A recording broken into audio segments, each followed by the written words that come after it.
नमस्कार दोस्तों, hello guys, कैसे हो? आज के वीडियो में हम बात करने वाले where clause versus having clause के बारे में। बेसिकली हम उनमें कौन कौन से डिफरेंसेस है वो देखने वाले, एंड हम डीप डाइव करेंगे कि how where and having clause work together. ठीक है, so without wasting any more time let's get started. So guys, this is Prasad and welcome to PM Guru.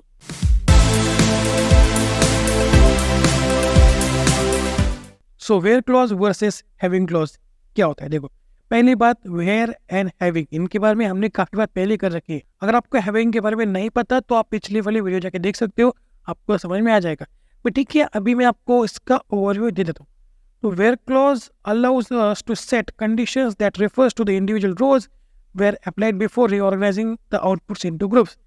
Simple कहूँ तो वेयर क्लॉज को हम use करते हैं ग्रुप्स क्रिएट होने से पहले। मतलब कि अगर आपके पास कुछ डेटा है, अगर आपके पास टेबल में कुछ इन्फॉर्मेशन है और अगर आपको उसमें से कुछ डेटा को रिट्रीव करना है कंडीशन के हिसाब से, तो हम यूज करते हैं वेयर क्लॉज का। वेयर क्लॉज हम यूज करते हैं सिलेक्ट स्टेटमेंट के साथ। ये हो गया इनका पहला डिफरेंस। वेयर में यहाँ पे लिखता हूँ वेयर एंड हैविंग। पहला डिफरेंस क्या है कि वेयर काम करता है सिलेक्ट स्टेटमेंट के साथ, ठीक है। और हैविंग की बात करो तो having allows us to set condition that refers to groups that created by group by. मतलब कि जब डेटा रिट्रीवल प्रोसेस चल रही होती है, वहाँ पे जब हम ग्रुप्स को क्रिएट कर रहे होते हैं ग्रुप बाय की मदद से, और अगर आपको उन ग्रुप्स के ऊपर कुछ कंडीशन अप्लाई करनी है, कुछ ग्रुप्स को उनमें से रिट्रीव करना है कंडीशन के हिसाब से, तो हम यूज करते हैं हैविंग क्लॉज का। ठीक है, हैविंग क्लॉज हम यूज करते हैं ग्रुप बाय के साथ, और हम कह सकते हैं कि इसको हम ग्रुप्स के साथ यूज कर रहे होते हैं। ठीक है, ओके।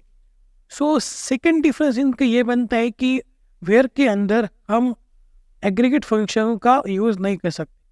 ठीक है, हम एग्रीगेट फंक्शन का यूज वेयर के अंदर नहीं कर सकते। हैविंग के अंदर हम एग्रीगेट फंक्शन का यूज कर सकते हैं।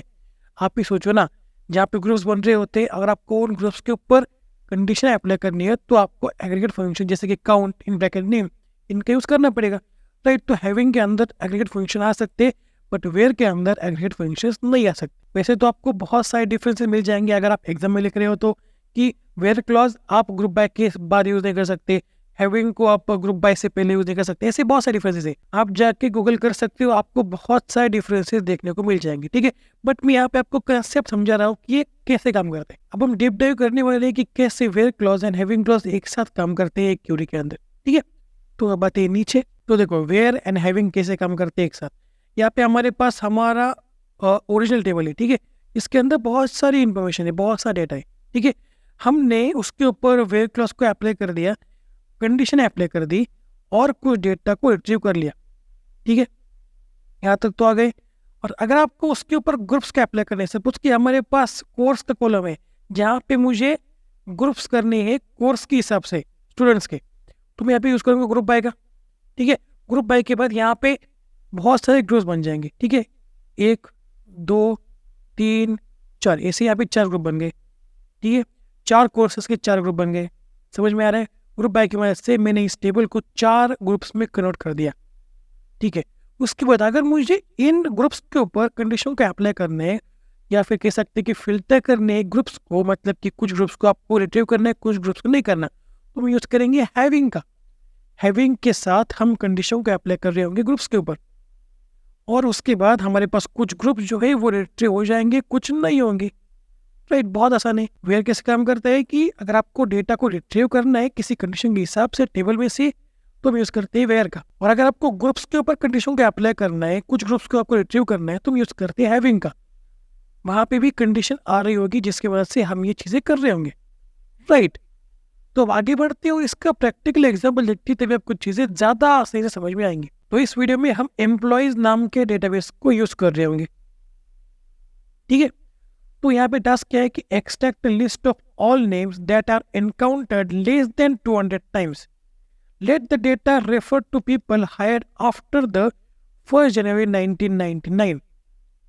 मतलब कि क्या है कि हमें ऐसे एम्प्लॉयज के नाम रिट्रीव करने हैं जो 200 से ज्यादा बार नहीं आ रहे। मतलब कि हो सकते हैं ना कि एक एम्प्लॉय जैसे कि प्रसाद, जो बहुत सारे लोगों का नाम हो सकता है, तो मुझे ऐसे एम्प्लॉयज के नाम चाहिए जो लेस देन 200 टाइम्स अपीयर हो रहे हैं टेबल के अंदर। ठीक है, अगर प्रसाद 201 टाइम आ रहा है तो वो प्रसाद रिकॉर्ड रिट्रीव नहीं होगा, और अगर संकेत है जो 199 बार आ रहा है टेबल में तो वो रिकॉर्ड रिट्रीव हो जाएगा, राइट। और वो जो पीपल है वो 1 जनवरी 1999 के बाद हायर होने चाहिए, ठीक है। मतलब कि उससे पहले जो हायर हो चुके उनको हमें क्या कहते हैं कंसिडर नहीं करना है, ठीक है। तो यहाँ पे समझो, यहाँ पे हम क्या कर रहे हैं कि डेटा को क्या कहते हैं कि फिल्टर कर रहे हैं on the basis of date, ठीक है। तो डेट की बेस पे अगर आपको ये सब करना है तो हमें यहाँ पे क्या करना होगा, सिंपली वेयर क्लॉज का यूज करना होगा, बहुत आसान है, ठीक है। वेयर के बाद हम कंडीशन लगा रहे होंगे कि date is greater than 1 January 1999, ठीक है। यहाँ पे आ रही होगी कंडीशन, आपको ये समझना होगा। उसके बाद यहाँ पे बात करें तो जो नेम 200 से कम बार आ रहे हैं उनको हमें लिस्ट डाउन करना है। तो इसके लिए हमें सबसे पहले नेम्स को ग्रुप बाय करना होगा, ठीक है। नेम कॉलम के ऊपर हमें ग्रुप बाय अप्लाई करना होगा, और उसके बाद इस ग्रुप बाय के ऊपर हम हैविंग क्लॉज का यूज कर सकते हैं। हैविंग के अंदर हम कंडीशन लगा सकते हैं count in bracket name less than और इक्वल टू 200, ठीक है। तो आपका काम बन जाएगा। वेयर के लिए हमारी कंडीशन होगी जनवरी 1999, और जो हैविंग है उसके लिए हमारी कंडीशन होगी count in bracket name less than और इक्वल टू 200। और हाँ, अगर आपको ये एम्प्लॉय वाला डेटाबेस चाहिए तो मैंने इसको डाल दिया है गूगल ड्राइव के ऊपर, डिस्क्रिप्शन बॉक्स में लिंक है, आप डाउनलोड कर सकते हो, ठीक है। तो चलते हैं माइस्क्ल में। तो जैसे कि मैंने आपको बताया था कि इस वीडियो में हम एम्प्लॉयज डेटाबेस का यूज करने वाले, ठीक है। तो मैं यहाँ पे कर देता हूँ इस क्यूरी को फायर, ठीक है। जैसे कि आप देख रहे होंगे यहाँ पे बहुत सारे टेबल्स हैं और हम यहाँ पे यूज कर रहे होंगे एम्प्लॉयज वाला टेबल। तो सबसे पहले देख लेते हैं कि एम्प्लॉयज टेबल में कौन कौन से रिकॉर्ड्स मौजूद है। Select star from employees, employees, okay.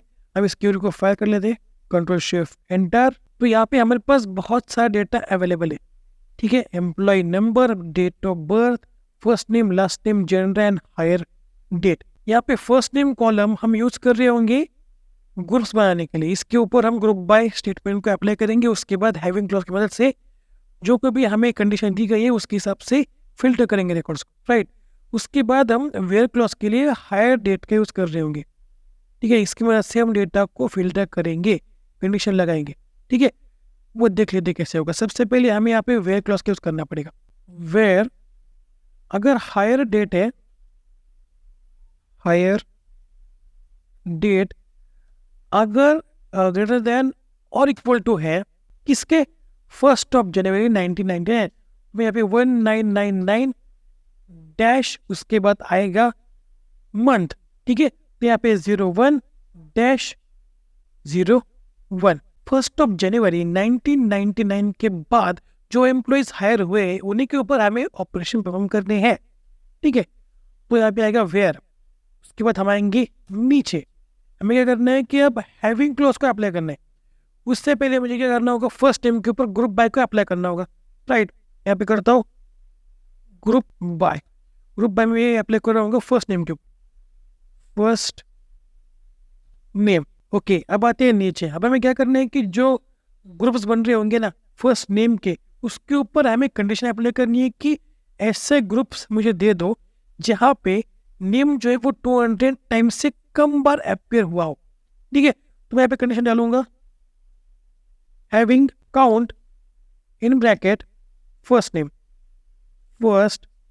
Name अगर है लेस देन और equal to 200, okay. Equal to नहीं करता, मैं डायरेक्टली लेस देन 200 करता हूँ, ठीक है। यानी कि 200 वाला रिकॉर्ड भी रिट्रीव नहीं होगा, ठीक है। उसके बाद सिंपली ऑर्डर बाय को अप्लाई कर देते हैं, ऑर्डर बाय। उसके बाद फर्स्ट नेम, ओके। अब इस क्वेरी को फायर कर लेते हैं, कंट्रोल शिफ्ट एंटर, ओके। कुछ एरर आ रहा है क्या, मुझे यहाँ पे स्टार नहीं करना था, मुझे यहाँ पे काउंट इन ब्रैकेट नेम करना था, ठीक है। आई एम सॉरी यार, होता है इंसानों से। काउंट इन ब्रैकेट मुझे यहाँ पे करना होगा नेम या फिर फर्स्ट नेम, ठीक है, फर्स्ट नेम। तो मैं यहाँ पे ना फर्स्ट नेम भी कर देता हूँ ताकि मुझे पता चले कि भाई ये कौन सा नाम है, ठीक है, फर्स्ट नेम। अब इस क्वेरी को फायर करते ही अब ये क्वेरी रन हो जाएगी, कंट्रोल शिफ्ट एंटर। देखो बहुत सारे हमारे पास रिकॉर्ड्स आ गए हैं, हम वो देखें, ठीक है। ये जो रिकॉर्ड है ये दोबारा आ रहा है। जब नीचे आओ तो आर्च 2 बार आ रहा है, एरिया 2 बार आ रहा है, तो डिवाइन 2 बार आ रहा है, ठीक है, और फयाज 2 बार आ रहा है। तो ये ऐसे नाम है जो 200 से कम बार अपेयर हो रहे हैं टेबल में, ठीक है। ओके, तो समझ में आ रहा है यहाँ पे वही रिकॉर्ड्स रिट्रीव हो रहे हैं जो टेबल में 200 से कम बार अपेयर हो रहे हैं या फिर एनकाउंटर हो रहे हैं। और ये सभी रिकॉर्ड जो है ना वो 1 जनवरी 1999 के बाद ही हायर हुए हैं, ठीक है। समझ में आ रहा है where clause and having clause एक साथ कैसे काम करते हैं। अगर कुछ डाउट हो तो मुझसे कमेंट बॉक्स में पूछ सकते हो। और इस एसक्यूएल फाइल और व्हाइट बोर्ड दोनों को मैं डाल दूंगा गूगल ड्राइव के ऊपर, डिस्क्रिप्शन बॉक्स में लिंक है, आप डाउनलोड कर सकते हो। So that's it for today. अगर ये वीडियो पसंद आती है तो लाइक कर दो, नए हो तो चैनल को सब्सक्राइब कर लो और बेल आइकन को प्रेस करना मत भूलना। तो मिलते हैं अगली वीडियो में, तब तक के लिए see you, have a good day and bye bye.